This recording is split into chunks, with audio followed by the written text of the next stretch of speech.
Okay, for PSM2, meaning for your thesis, okay, for your PSM report as a whole, you do not need to have this 3.4 section.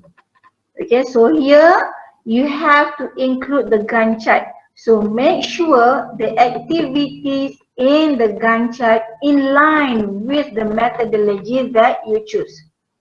Okay, mesti in line dengan metodologi yang you pilih.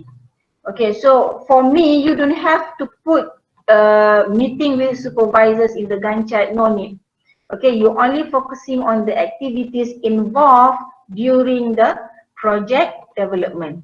Okay, contohnya macam let's say lah, in the user requirement, for example, you put preparing questionnaire, okay, distribute questionnaire, okay, that is the activity. But meeting with supervisors, for example, okay, that is not part of the activities. That one is a review process. Tak perlu letakkan di dalam Gantt chart. Okay. And then the last one is chapter summary. Okay, so yang ini macam biasalah. Okay, so bear in mind, tolong catat bahawa 3.4 ini hanya valid untuk PSM1 report sahaja. Okay, untuk PSM2 kita akan keluarkan, you akan keluarkan daripada laporan akhir. Okay. Next. So what is methodology? As I said just now, okay, methodology is a system of practices. Okay, what is the step-by-step procedure that you need to follow? Okay, is it a one-way procedure ataupun one-way steps, ataupun dia ada repetition, ataupun dia ada iterative process, okay, towards the end of the development. Okay, so methodology is also a techniques, okay, is a procedure, it's a rules, okay, by those who work in a discipline. Okay, meaning that kita kata rules ni, for example, if this phase is not complete yet, you cannot move, okay, you cannot proceed to the next phase. Okay, so itu rules dia lah. And kalau yang contohnya gunakan sprint, gunakan scrum contohnya. Okay, so dia ada sprint review. Okay, like fortnightly, 2 minggu sekali ada sprint review dan sebagainya. So itu juga rules yang memerlukan konsensus daripada semua team members bahawa the project, okay, the current project is fulfill the requirement and can be proceeded to the next step. Okay, so itu rules. Right. So methodology is a guideline step for solving a problem with specific components. It consists of phases, yeah, and then in the phases it has tasks.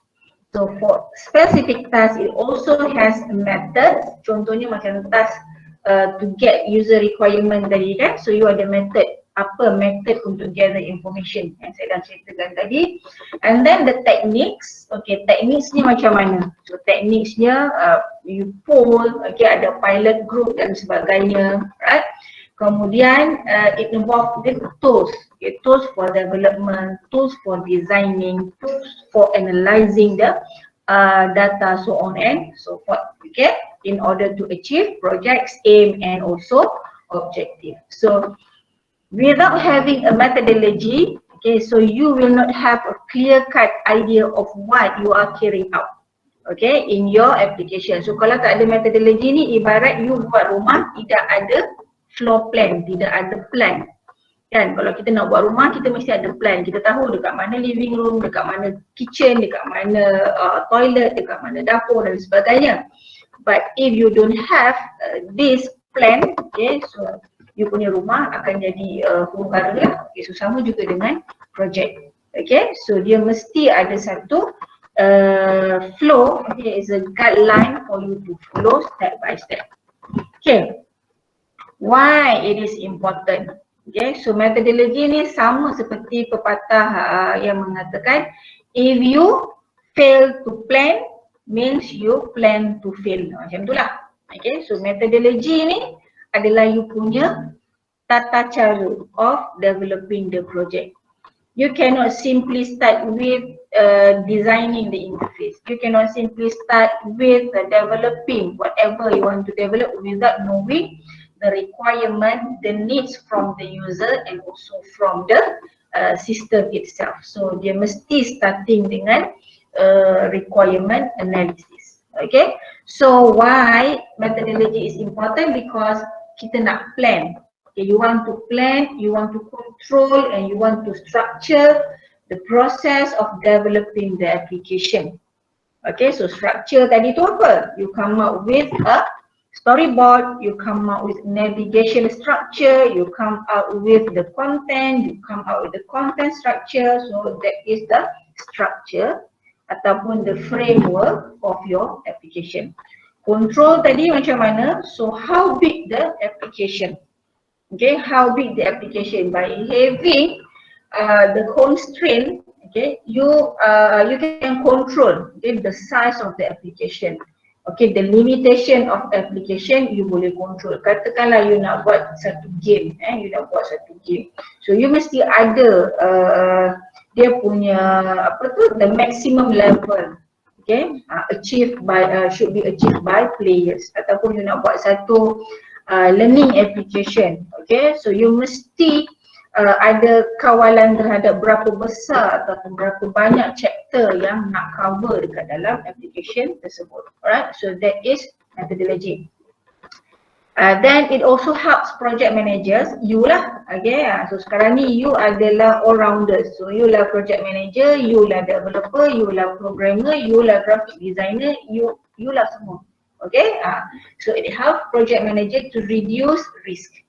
Okay, so kalau tak ada steps tadi itu, okay, so akan ada possibility risk yang you cannot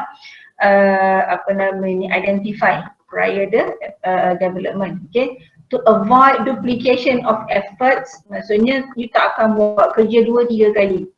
Okay, you tak akan buat kerja berulang-ulang kali, and to ultimately increase the impact of the project. Sebab you ada guideline, okay, you ada plan, you ada structure, then the application hopefully will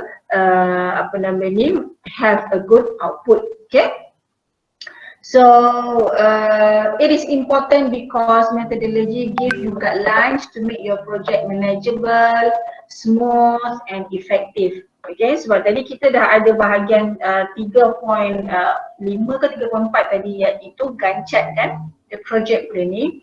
So Gantt tadi as I said, dia mesti in line dengan ataupun mesti tally dengan phases yang ada dalam fasa-fasa metodologi yang you pilih. Okay, therefore dia akan bantu kamu untuk manage the project effectively. Okay, so you can set how long would be take for you to do the user requirement. Okay, how long would it take for you to design? Okay, how long would it take for you to develop, so on and so forth. So you have to calculate lah. Okay, for PSM 1 ada 14 weeks, okay, and then you know that 50% must be accomplished as a prototype. So macam mana you nak cover sehingga 50% tu? So itu datang daripada bahagian plan, control and structure tadi, because you already set how many modules you have, how many sub modules you have, okay, what are the models that you are going to develop, okay, how many models you need to develop. So banyak benda yang you kena list out, okay, you have to list out everything. So kalau sekarang ni dah minggu ke-6 but you still don't know, okay, apa karakter you, okay, apa props yang you nak letakkan dekat dalam application you, apa tema and metafor yang you nak apply dekat dalam application you, so akan menimbulkan masalah. Okay, sepatutnya pada minggu ke-6 ni you dah clear dah. Dah clear apa assets yang you perlukan, apa props, apa objects yang you perlukan untuk you masukkan dalam application tersebut. Okay, so untuk guideline tadi tu is all about the project planning and milestone, as I said, pre-production, production and post-production review. So you kena identify how many times you nak review. Okay, how many times you want to review at certain phases. So, ada setengah phases tu dia ada arrow kan, dia ada arrow untuk go to the previous phase. So yang itu you kena identify lah how many times dia nak review, and also it helps you to fix the bugs ataupun errors. Okay. So there are two types of methodology. The first one is project implementation methodology, and the second one is software development methodology. So I'm not going to touch about the project implementation methodology. Okay, sebab yang itu lebih kepada social science sikit. So saya akan pergi kepada software development methodologies. So basically yang umum yang kita panggil sebagai software development life cycle, SDLC, the 6 phases tu lah. Okay. So ini adalah yang common. Common untuk apa juga pembangunan pengisian ataupun pembangunan aplikasi. Okay. And in my class, I'm going to only focusing on multimedia application. Okay, as before I dah mention dekat you, I rasa dekat dalam chapter 1 kalau tak silap. So I dah listkan 3 jenis multimedia application yang biasa student buat lah. Okay, so the 3 categories tu kita akan tengok dengan lebih detail, right? So ini adalah dia punya life cycle of SDLC. So I'm not going to touch on this. Okay. So macam mana nak pilih suitable methodology? So untuk pilih suitable methodology, you mesti dapatkan kepastian. First of all, you have to ensure, okay, common method ataupun model yang biasa digunakan untuk satu-satu projek itu. Okay, so yang itu perlulah dapatkan pandangan dan persetujuan daripada supervisor lah. Okay, so after you identify it, okay, you can make sure you refer the methodology ataupun the model to the most valid resources. Okay, bukan daripada blog, bukan daripada website yang unofficial. Okay, sebab sekarang ni ada banyak website yang unofficial sebab people tend to visit to that particular ataupun to that types of website kerana buku lambat untuk publish. Okay, so kita kata buku ni macam setahun ataupun 2 tahun lewat. Okay, so kalau you nak recent model ataupun methodology, you nak study on that, you can refer to journal ataupun conference paper. Ini lagi baiklah bagi saya sebab kalau buku dan e-books ni dia agak lama. So you can refer to journal ataupun conference paper sebab ini dia akan sentiasa upgrade and update yearly, right? So you may also refer to website, but you have to ensure the reliability and validity of the website. Okay, contohnya lah you ada website on game development ataupun mobile application, okay, ataupun you nak refer kepada, katalah you nak buat something on UI UX, okay, so you refer to that particular UI UX foundation punya website yang valid, so itu dibenarkan. Okay. Cite the original source of the methodology. Ini adalah ada banyak isu cite the original source of the methodology. Kadang-kala contoh saya ambil contoh model ADDIE. So model AD ni dia tahun 19 kalau tak silap saya 1950-an tak silap saya ataupun 1970-an, Eddie Rosette. Okay, so itu adalah original source dia. But sometimes student dia easily found this AD model dekat dalam satu paper dan tahun paper tu adalah let's say lah 2018. Contohnya paper tu 2018. So the site AD model 2018 from the paper yang dia baca, bukan from the original source of AD model. So saya banyak jumpa. Okay, pelajar-pelajar yang buat begitu. So you have to make sure. Kalau you nak tahu, you baca paper tu, kemudian dia cite tak AD model tu. Kalau dia cite AD model, you kena tengok AD model tu dia cite di mana, boleh tengok dekat reference tu and then get that reference and make sure reference tu valid lah. Okay, sebab kadang-kadang you kena hati-hati juga. Journal ataupun conference paper ni pun kadang ada juga yang tipu ada juga yang tipu dia punya source. So kena be careful on that. Okay. Dan after you think the chosen methodology itu suitable, okay, so you have to justify lah. As I said, you kena justify kenapa dia dipilih, bersesuaian ke tidak dengan projek yang you akan bangunkan.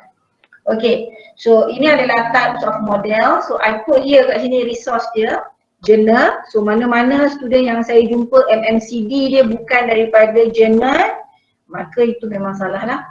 Okay, GDLC dari proceeding, okay, prototype, agile scrum ataupun AD model ni biasanya daripada reliable resources lah, buku dan sebagainya. Okay, you can refer to that. Okay, resources. Ataupun other method, okay, suggested by your supervisor. Okay, other method suggested by your supervisor is allowable, but you have to make sure you get it from a reliable resources. Okay. So, saya nak tunjukkan satu persatu model, satu persatu model. Sebab pelajar kadang-kadang dia suka copy and paste saja and put in the report. Okay, so kita tengok yang pertama. So this diagram I took from the MMCD paper.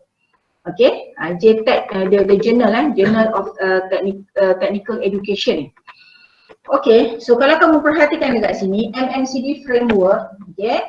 So ini framework dia menggunakan flashlight. Okay, dia menggunakan flashlight, Adobe Flash. Okay.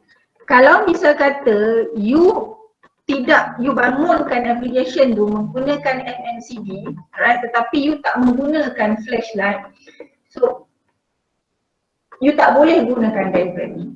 Okay, you tak boleh gunakan diagram ni, ataupun you have to modify this MMCD framework. Sebab dekat sini dah terang-terang dia tulis flashlight. Contohnya kalau you pakai Unity, kan, so you tak boleh lah. You tak boleh sebab Unity mungkin mempunyai framework yang berbeza. For example, dia punya library objects ataupun action script dia contohnya lah. Kat sini nampak tak dia ada Adobe Device Central. Okay, kalau macam Unity mungkin bukan Adobe Device Central. Okay, so as I said, you cannot simply take everything from MMCD and then you put in your report without knowing, without knowing the actual ataupun the exact story of what is being talking by the author. So if you want to use MMCD, okay, you have to read the paper. Bukan nampak ni, okay, then copy lah masuk. Bukan begitu. You kena baca keseluruhan paper tu, understand the story of multimedia mobile content development ni and how you gonna use this in your application. Okay? Faham tak? Faham tidak? Faham betul. So saya tak nak nanti tiba-tiba ada jumpa framework kat sini flashlight, tapi yang you gunakan adalah Unity ataupun you gunakan contohnya Android Studio whatsoever. Okay? So make sure yang itu kena perfect. Right. Seterusnya, multimedia mobile content MMCD punya model, okay, ataupun flow dia lah, So dia start dengan application idea creation, analyze the structure, design the process, development function and testing. So by right, okay, umumnya dia ada 5 phases. Right. So in each phase dia ada sub task ataupun dia ada sub activity. For example, in analyze the structure, dia ada navigation analysis, dia ada object analysis, and then dia ada yang blue, light blue ni update the structure. Okay. Begitu juga dengan design the process, dia ada design objects, write single function prototype, okay. Development function, dia integrate the function prototype yang dekat sini, 3.2 tu dia integrate, and then they update the integrate function. So testing and then ada arrow kat sini. Right. So first thing first, if you want to implement ataupun apply MMCD, my advice is please redraw. Okay, never ever copy and paste this diagram onto your report. Tolong redraw. As I said, I am one of the proceeding editor. Okay, so if you just copy and paste, okay, it is very hard for us to do the editing because sometimes we need to resize, the image. So bila kita resize nanti ada kala image tu dia akan pecah ataupun dia tulisan dia akan besar, akan kembang dan sebagainya. So untuk dimasukkan ke dalam proceeding tidak bersesuaian. Okay, so you janganlah paksa pula editor untuk redraw untuk you. So my first advice is whatever image model ke whatever yang you nak apply, okay, untuk metodologi ni, tolong lukis semula. Tak ada masalah kalau you tak gunakan warna yang sama. Nanti you kata, doktor, nanti orang kata saya tipu sebab dekat dalam MMCD ni dia punya ni warna hitam, yang ini warna biru gelap, saya punya tak ada. Tak. Itu bukan dikira menipu, bukan warna pun you kena copy, tidak. Flow tu kena ikut yang betul lah. Tapi whatever background box dia ke apa, is up to you, tak ada masalah. Okay, so itu yang pertama. Saya tolong catat ni, saya nak you redraw. Okay. Yang kedua, the second one, you have to make sure, are you really want to have this arrow? For example, update the structure, ada arrow ke sini. Betul ke you nak ada proses ini berlaku? Kalau misal kata, you tak nak proses ini berlaku, contohnya you kata, object analysis, saya tak nak buat 2.3. Okay, saya tak nak buat 2.3. But you have to discuss with your supervisor lah, with strong justification and reason kenapa you tak nak buat update the structure. So you can modify this. Okay, not necessarily you follow this model 100% because this is your project. So you boleh adaptasi, okay, adapted from this MMCD. So let's say lah you kata I don't want to have 2.3 update the structure ni, I don't want to have this activity. I want to stop until object analysis. Okay, so first what you need to do is you have to write dekat dalam caption dia adapted ataupun adaptasi apa? Adoption adapted from original MMCD. Okay, maksudnya you adaptasi daripada original MMCD and then you kena letak dia punya citation lah. Okay, maksudnya you guna model ini tetapi you adaptasi, you buang sesetengah aktiviti yang you rasakan tidak diperlukan ataupun less important to be applied during your project development. Yang itu tidak ada masalah. Tapi dia punya main proses dia ni, main steps dia ni mesti cukup. Okay, kalau you perhatikan yang ini warna light blue ni, so ini sebenarnya dia optional lah. Buat boleh, tak buat pun tak apa. Okay. So dalam setiap fasa ni, okay, you have to clearly identify what are the things that you need to prepare. Contohnya navigation analysis. So apa yang you akan sediakan ataupun apa yang you akan buat dekat dalam navigation analysis. Contohnya you prepare the navigation structure. You prepare the flow chart, for example. Kan? Kemudian object analysis. So kita tahu objects tu adalah whatever objects that you will put in your application. Contohnya user interface. Okay. Apa lagi? 2D model contohnya, 3D model contohnya. Okay, apa lagi? Button. So iconic button, label button contohnya lah. okay, typography or whatsoever. So itu adalah objects. Okay, dan sound ataupun animation juga also can be considered as object. Okay, so right after that, okay, bila you dah identify, meaning that you have to have list of object. Sebab dia kata object analysis kan, so mesti ada list of objects. So mesti provide list of object under the activity 2.2. Okay. And then proceed with design the process. So from this analysis, okay, you start designing the object. Kan? Contohnya you gunakan Unity untuk design the 3D model, you gunakan Unity untuk design the 2D model, okay, you gunakan Figma ke Adobe InDesign ke whatsoever tools, okay, untuk design the objects. Okay, so this is the design objects section ataupun activity. So right after this, write single function prototypes. Okay, so mungkin you start writing the rules, okay, the rules for your application. If then else rules, okay, kemudian mungkin untuk calculation, so you start here. Lepas tu barulah pergi kepada development function. So integrate the function prototype, meaning that you integrate with the object. Function type tadi tu you integrate dengan object tadi. Contohnya click on this button, dia akan pergi ke mana.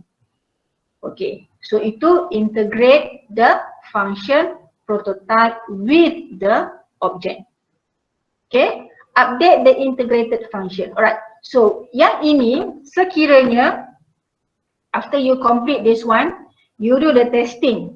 Okay, you do this testing, alpha testing, and if you find any bugs, right? If you find any bugs, okay, it is advisable to have update integrated function lah. Okay, sebab student selalunya dia tidak melaporkan bugs dia. Dan saya selalu baca report student lah, saya kata oh dia punya projek ni memang perfect. Okay. Tetapi bila meeting dengan supervisor, dia kata selalu je ada bug, selalu je ada error. Tetapi error yang itu dia tak recordkan. Okay, so that is unfair.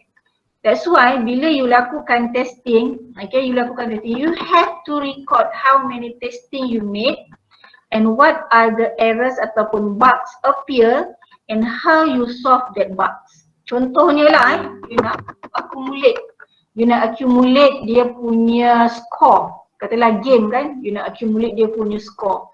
Okay, tetapi bila you buat calculation tu ada bugs, dia tak update. Okay, dia tak update new value. Right, so find that bug. So you have to record lah. Okay, testing first. Contohnya testing first. So total score calculation got errors contohnya. Dia tak boleh nak update new value. So you akan bagi tahulah apa action yang you buat untuk overcome that problem. Okay, so that here ini adalah proses yang repetitive. So sini mesti ada. But for here, untuk dekat sini, kita tidak galakkan lah. Kita tidak galakkan. Kerana apa? Sebab kalau you tengok, you buat keep updating the structure, you akan go back to the application idea creation kat sini. So ini sepatutnya dah clear. Ini dah ada clear cut dah dekat kawasan sini. The first phase ni dah clear cut. Right? So kalau macam pelajar-pelajar saya yang gunakan MMCD, biasanya saya suruh dia discard yang bahagian ni lah. Okay, because you cuma buat untuk PSM, you bukan buat untuk full-fledged punya project untuk PSM. So kita tak menggalakkan pelajar untuk repeat banyak-banyak kali. Sebab bila dekat application ID creation ni, perhaps you kena pergi jumpa you kena pergi jumpa user, you kena pergi jumpa subject matter expert berkali-kali. Okay, so kita nak avoid that particular issue. Okay, dan biasanya you kena control dekat sini. Dekat mana yang repetitive ni you kena control berapa kali you nak do the testing. Okay, you kena control lah. Biasanya kalau saya menjadi panel, saya akan tanya berapa kali ni buat testing ni. Sampai tak ada error ke atau macam mana. Okay, so maknanya you have to control lah. Okay, the model. Alright, so ini adalah link bagi paper. Okay, ini adalah link bagi paper. Ini yang saya katakan. Boleh nampak ke papernya? Nampak tak papernya? Nampak doktor. Okay, so ini yang saya katakan tadi, you bukan sekadar, okay, you are not only take this photo, this image, but you have to read through. Okay, you have to read through. Contohnya dekat sini dalam application idea creation. So if you choose MMCD, you kena strictly follow. Okay, you kena follow apa juga yang dinyatakan di dalam paper ini. Contohnya in application idea creation, okay, you have item, types of application, target device, target users, FPS, and semua-semua ni you kena ada. Application synopsis. Okay, so kena buat application synopsis. Right, but before the application idea creation, as I said, you need to state about the user analysis requirement as well. Okay, sebab dekat sini dia target user, dia dah letak general, kids, teenagers and adults. Okay, tetapi before they reach to this point and this item, they also perform user analysis requirement. So that one you kena letak juga dekat dalam application idea creation. Okay, so mungkin dalam application idea creation you kena inform that there are 2 activities involved. Sebab tu kalau kamu perhatikan dekat sini dia tak letak apa-apa kosong, dia tidak ada sub dekat bawah dia, because it depends on how other people do the requirement analysis. So you may say that application idea creation will start with identify user requirement and application ataupun software requirement ataupun system requirement. Then you come out with this table. Okay, kemudian analyze the structure. Okay, so ini content structure checklist. Okay, content structure checklist. Layers design, apa dia, frame design, apa dia, menu and navigation. So ini sambungan dia. So memang you kena follow. Then right after that design the process. Okay, development functions and also testing. Okay, dekat bahagian design process, development functions, dia tidak detail. Okay, dia tidak cerita secara detail. But you, the developer, you must explain in detail the activities that you are going to perform in this respective phase. Okay, followed by the testing. Okay, so itu berkenaan dengan MMCD. Right, ada soalan? Sebab saya rasa ramai pakai MMCD ni, ada soalan tak? Okay, kalau ada soalan ataupun belum terfikir soalan, kumpul dulu at the end of the class nanti, boleh tanya. Okay? Right, the next one is game development life cycle ataupun GDLC. So this one is specifically for those who develop game. Okay, for those yang develop game. So kalau kamu perhatikan dekat sini, dia start dengan initiation, pre-production, production. Okay, so dia ada cycle. Okay, dia ada production cycle. So you kena identify ataupun you kena control berapa kali you nak cycle ni berlaku. Okay, kemudian habis saja, let's say lah 3 cycles. Okay, 3 cycles. And then pergi kepada beta. Okay, pada beta check dulu alpha testing dan sebagainya. Okay, beta testing sekiranya ada perubahan, and then pergi kepada pre-production, production balik. So beta ni sepatutnya dah beta version lah. Beta version dah pergi kepada user sebenarnya. Okay, dah bagi kepada user. Ada sesetengah tu bila dia develop game dia masukkan juga beta version dekat dalam Google Play untuk dapat